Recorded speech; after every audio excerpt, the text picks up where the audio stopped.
საქართველოს დე-ფაქტო მმართველ ბიძინა ივანიშვილს. 13 წლის წინ საქართველოს მოქალაქეების უმრავლესობამ ქველმოქმედად და ოპოზიციის ლიდერად მიგიღეთ. გვერდზე დაგიდექი და ქვეყნის გაძღოლა განდეთ.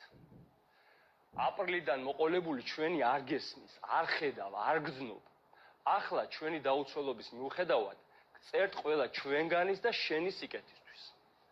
300 ქართველი გვაწამე და დაგვასახიჩე 28 ნოემბრიდან. 500-მდე ჩვენგანი დაატუსაღე. სიცრუით ავაზაკურად მომართული ადამიანების შეგვასიე. განსხვავებული აზრის მქონეებთან ვერასოდეს ითანამშრომლად ითხოვს. სულით უფრო უღირსი ჩვენგანები დაიახლოვე და თანდათან ქვეყნის სათავეში დააწინაურე. არჩევნები უსამართლო წარმართე და სისტემურად გაგვიყალბე. ცდილობ რომ უკიდურესად დაბალი სტანდარტის ადამიანი ქვეყანას და ხალხს თავს წამოგვასვა. კონსტიტუციის მე-7 და 78 მუხლები თანდათან ფეხქვეშ გაგვითელე. უპარტნიოროდ გვიტოვებ ქვეყანას. სამართალი მიისაკუთრე. დეზინფორმაციით გვაპირისპირებ ერთმანეთთან ინდივიდუალისტი ერისშვილებს. სიხარბით გვყვნი. გირჩევნია საზღვარგარეთ გავიხიზნოთ, ფული გზავნოთ ჩინ და ჩუმად ვიყოთ. ვიდრე თავისუფალი აზრი ვატაროთ და ძლიერი საქართველო ვაშენოთ ერთად. ასე ჩანს ეშმაკი შეუშვი სულში და ქრისტე განდევნე.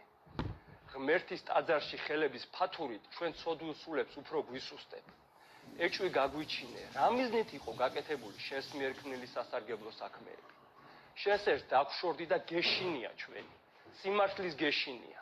სიმამაცე დაკარგე, სიყვარული დაკარგე. ახლა რამ გაგამხეცა? რა დგვებძვი შენს ერს? რისი იმედი გაქვს? ასე შეიძლება ქართველი ერი სასიკვდილო დასუსტდეს და საქართველო დაკნინდეს.